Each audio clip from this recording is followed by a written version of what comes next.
नेपाल में राजशाही और हिंदू राष्ट्र की मांग क्यों उठ रही है?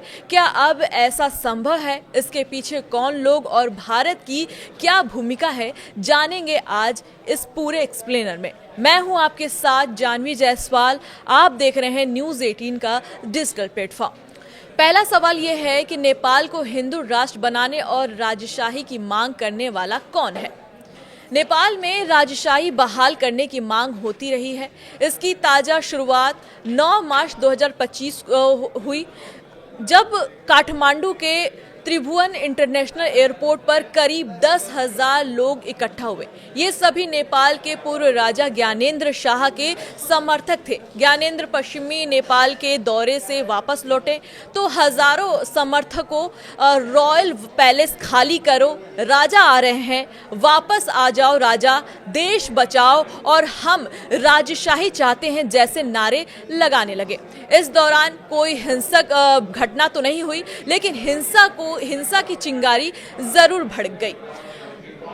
नतीजन 28 मार्च को हिंसक प्रदर्शन के दौरान प्रदर्शनकारियों और पुलिस के बीच झड़प हुई।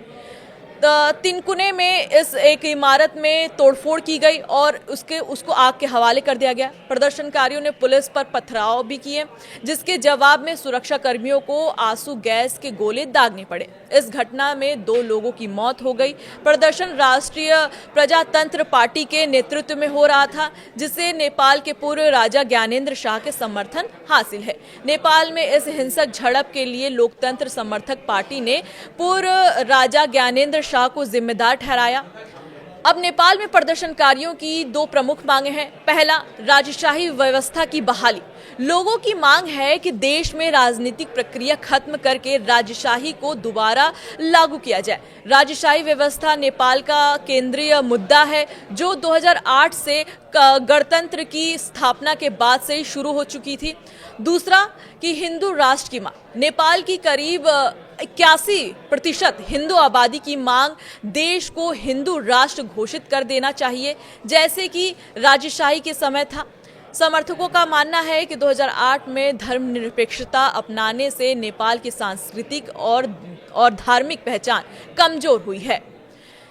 सवाल यह भी है कि नेपाल में राजशाही की बहाल करने की मांग क्यों हो रही है?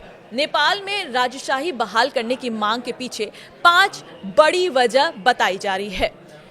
कई लोगों को लगता है कि लोकतंत्र में नेताओं के आपसी टकराव, भ्रष्टाचार और शासन में अनबन ने देश को कमजोर कर दिया है। पिछले 17 सालों में नेपाल में 13 बार सरकारें बदल चुकी हैं।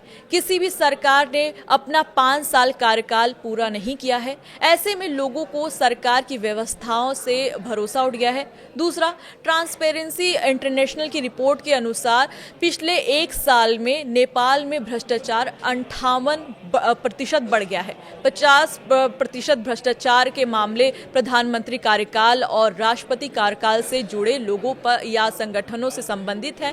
तीसरा, राजशाही के समर्थकों का मानना है कि राजा के शासन में भ्रष्टाचार कम होगा। राजशाही में राजा और उसके परिवार को पहले से ही सरकार से अच्छी पेंशन और सुविधाएं मिलती हैं, इसलिए उन्हें कम वेतन वाले सरकारी कर्मचारियों की तरह रिश्वत लेने की जरूरत नहीं होगी। चौथा, राजशाही हटाने के बाद से नेपाल की जीडीपी की रफ्तार थमी है और ट्रेड डेफिसिट बढ़ा है। 2008 से पहले नेपाल 2 रुपए का सामान इंपोर्ट करके 1 रुपए में सामान एक्सपोर्ट करता था। आज का रेशियो 12 से 1 का हो गया है। पांचवा, नेपाल सरकार की रिपोर्ट के मुताबिक 2023 में देश में बेरोजगारी दर 12.6% रही, यानी 2018 से 2023 तक देश की बेरोजगारी दर 1.2 का इजाफा हुआ। 2023 में एवरेज हर महीने 65,000 युवाओं ने देश छोड़ा है। काम की तलाश में उन्होंने देश छोड़ा और बाहर गए। 3 करोड़ आबादी वाले देश के लिए यह बहुत ही बड़ा नंबर साबित हो सकता है।